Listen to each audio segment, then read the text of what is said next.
This is the shit that's keeping you small and it's making you feel like you're getting in your own way. In fact, there's probably somebody right now who is not as smart as you are, who doesn't know as much as you know, who's probably making more money, who's a lot happier, and who seems like everything just comes so easy to them. And you're like, this isn't fair.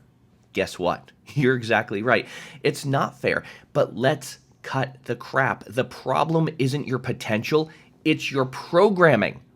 We're going to dive deep into it. Hey there, if you're new to the conversation, welcome. I'm Dan Candell. I'm known worldwide as the anxiety relief guy. Let's get in your head today, okay? If you're not new to me, welcome back. Great to have you back as part of the conversation. I am in my office today where I've seen a full day of clients. In fact, right over there, you see the judgy cat pillow. That's where my clients come in. The cat pillow stares at them the entire time and judges them. And you know what? It should. So I have some notes here on my iPad because I just want to make sure I'm covering as much as possible and I don't veer off track. So let's dive deep into it.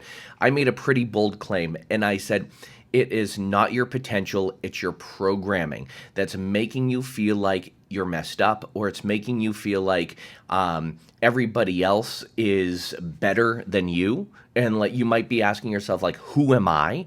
And it's holding you back, it's weighing you down, and it's probably in your good old cabeza where you're like, why? Just why can't I do better? Here's why. Here's why. I'm going to share that with you right now. You are a victim of your own programming.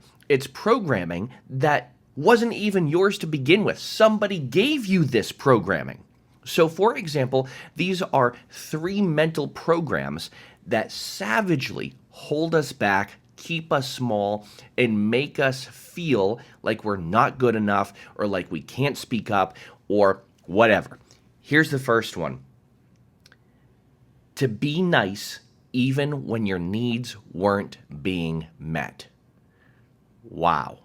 How many of us can't ask for what we really need, or we have a problem asking for what we really need? Let me tell you, this is one that not only has messed me up in business when I was a lot younger, but it also messes up a lot of other people as well. Especially if you're in sales or if you're a business owner or if you're an entrepreneur, guess what you have to ask for? You have to ask for business. You have to ask for money. And for so many people, it is so uncomfortable that they get choked up. In fact, there is a very popular, famous marketer that I have been working with for or I shouldn't say working with, that I've been following for a very long time. I'm in a lot of his programs. He is probably one of the best marketers that I know to date. However, I joined one of his challenges, and when he came to ask for money, ask for the sale, you could tell he was starting to get choked up. He started to choke on his own words when he was asking for money because he hasn't yet done the inner work that he's needed to do to get that crap out of his head that he's not worth enough. So this one program, to be nice even when your needs aren't met, that one program holds us back from being able to ask for what we want, ask for what we need. And for many people, it's keeping them small and it's making them feel like they are always in their own way and like they're always just existing. The second program, the don't rock the boat even though you're drowning program. So you could be going through life and you could really be struggling or you can be suffering. And again, this leads us to not be able to speak up for ourselves, to not ask for things because we are afraid of conflict and confrontation in these situations. And we're like, even though I need something, I can't ask for it or I can't let other people know because we don't want to rock the boat. We also don't want to be found out that we're human, and guess what, Cupcake? You have problems too. We all do. In fact, so many of my clients, they have this deep insecurity of being found out. And that right there is one of the core drivers of imposter syndrome, a fear of being found out. What if I don't really know as much as I think I do? Or what if people find out that I have problems? What if people find out I'm human? I remember working with a client one time on performance anxiety, and I I love working with performance anxiety, specifically in relation to like public speaking, recording videos. And this guy, he's like, I just can't get up and speak in front of people because what if I have a panic attack? I'm like, what if? He goes, then everyone's going to know I'm anxious. And what if everybody knows you're anxious? He's like, then everyone's going to judge me and they're not going to look at me as the leader I need to be. I said, or try this on for size. What if you start being open about some of your challenges and people respect you even more? He goes, would that happen? I said, you bet your ass it will. As one of the reasons as why people can't relate or connect to you is because you're hiding a huge part of yourself. What if you talked about your struggles that you had with anxiety and with your ability to speak up for yourself? Don't you think people would respect you more? And I asked him this question. I said, do you have any dead bodies in the back of your car? He goes, no.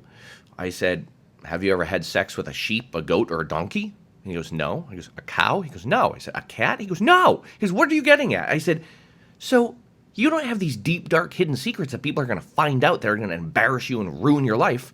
He's like, no. I'm like, okay. So you're concerned about people finding out about the fact that you have a very human emotion, anxiety, but you probably wouldn't care if someone found out that you had sex with a sheep. Because I didn't have sex with a sheep. I'm like, okay, I know. I've driven that point home. We've beat the dead horse because I didn't have sex with a horse either. So didn't say you did. Anyway, I digress. See, working together can be fun. Doing this type of work can be fun. But what ended up happening, he started to become honest and upfront about the struggles that he was having with anxiety and how he's working on himself. And guess what happened? So many people came up to him afterwards and they were like, oh my gosh, thank you for being so vulnerable. And thank you for creating a safe space for people who feel the same way. Guess what happened? That solved about 70% of his problem because he spoke up and he said what he was afraid to say. And he realized, oh my gosh, it's not that bad. So let's talk about the third, I'll call it mental trap. This one is, oh, I like this one. The consistent shape-shifting to avoid being too much, too emotional, too honest, too real. Guess what, my friends? That's exactly what I was just talking about. So many people are afraid to be authentic and they go into mechanical mode.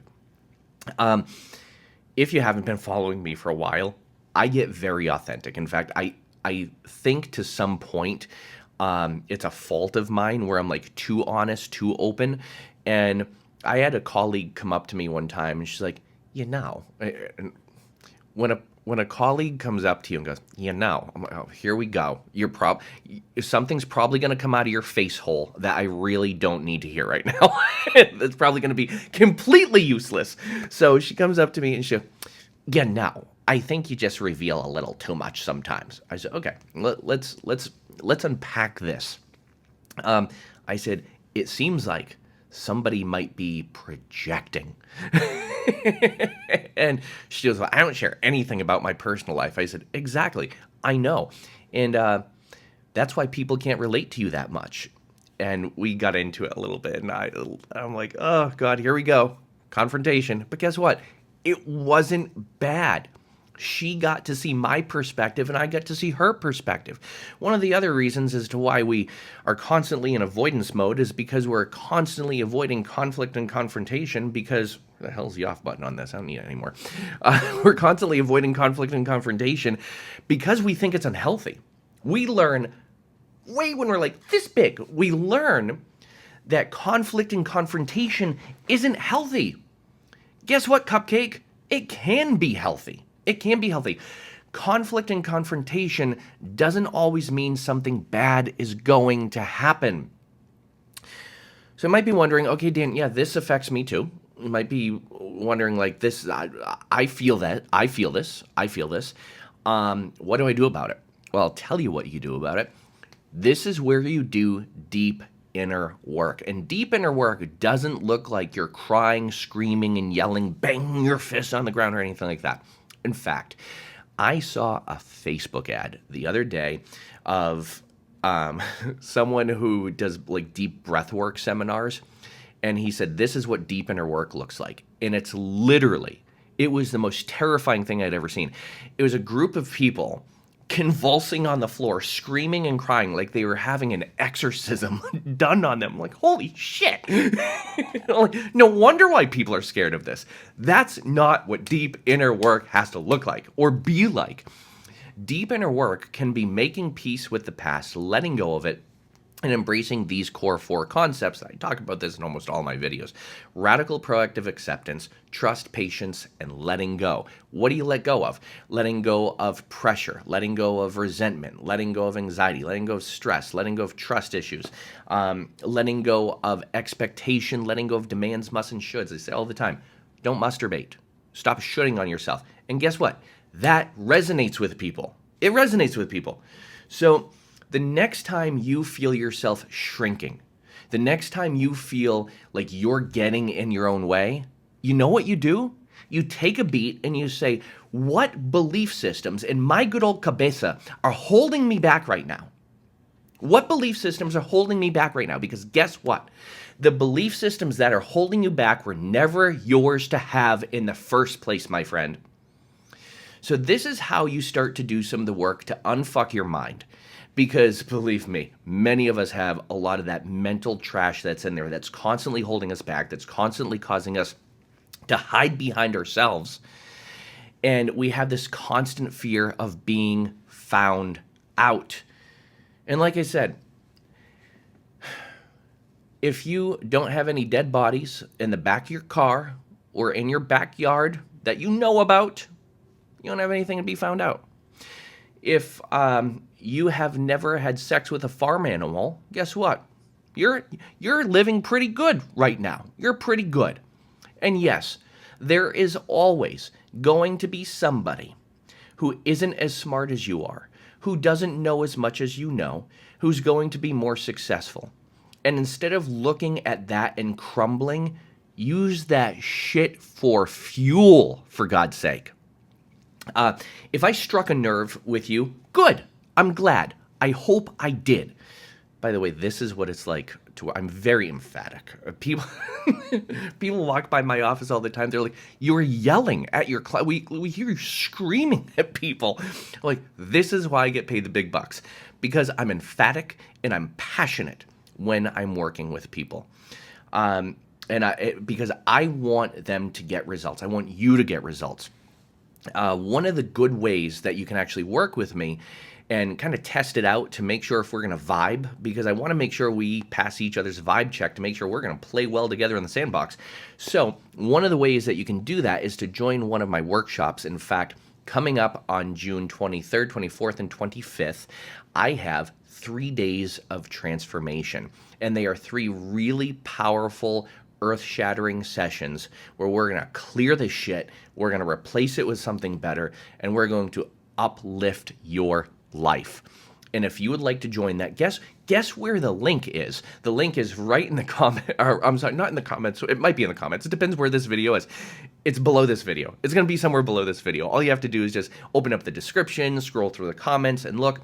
In worst case scenario, if you can't find the link to join that transformation program, guess what you have to do? All you have to do is just type a comment, let me know, send me a message, let me know, and I can send you all the details about it.